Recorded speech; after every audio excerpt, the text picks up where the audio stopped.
The Nigerian military has since been actively engaged in the battle for the soul of Nigeria. The turn of events has witnessed sordid tales of maiming and killings of innocent people by Boko Haram terrorists. This period also saw an increase in kidnapping of women and children, which drew the world attention to Nigeria. The Nigerian military has indeed risen to the occasion in ensuring that the territorial integrity of the country is preserved due to concerted efforts of all the relevant stakeholders, including President Muhammadu Buhari.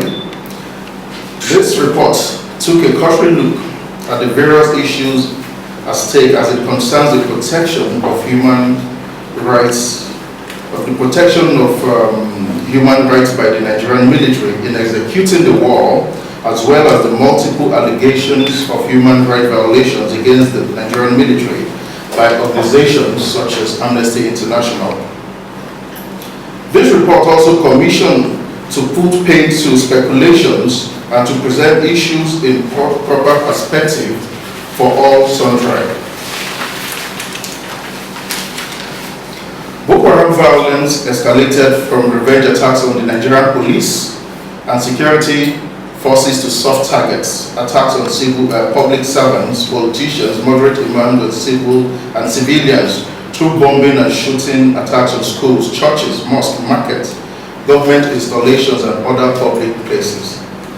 Most writers and commentators on these issues have attributed the transformation of the group to the death of its leader, Mohammed Yusuf, ostensibly at the hands of government security agencies in 2009. Since then, the group has launched a full-fledged military campaign against the public institutions and the civilian populace. Although its method have occasionally included terrorist attacks in a few towns and cities in other parts of northern Nigeria. Yeah. The most severely affected communities are in the northeast, Borno State to be precise, where these attacks have been concentrated. In other areas, attacks in rural communities are routinely carried out, resulting in mass murders and abductions. This security management formation is with a counter-terrorism mandate.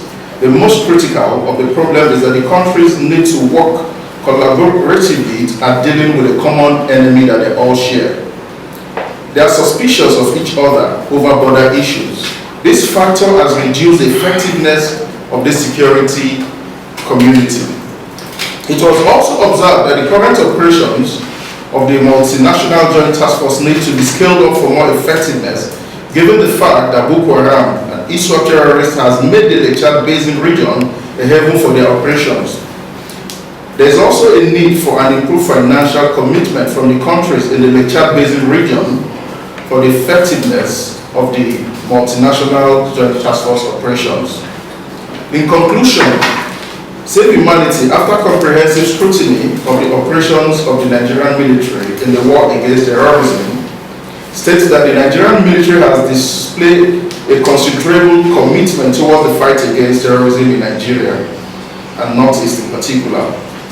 The determination of the Nigerian Army is impeccable and worthy of commendation, given the fact that despite the avalanche of challenges associated with unconventional warfare such as these, it has strived to adhere to global best practices in human rights. The Nigerian military must sustain the tempo of the war by ensuring Boko Haram ISWAP terrorists are not allowed to regroup any further in our communities. Boko Haram ISWAP terrorists must surrender in the light of the prevailing circumstances in an attempt to ensure a seamless transition into civilian through the instrumentality of Operation Safe Corridor. The Nigerian government must accept repentant terrorists, but must ensure that they are fully rehabilitated so that they can fit back into the society. Thank you very much.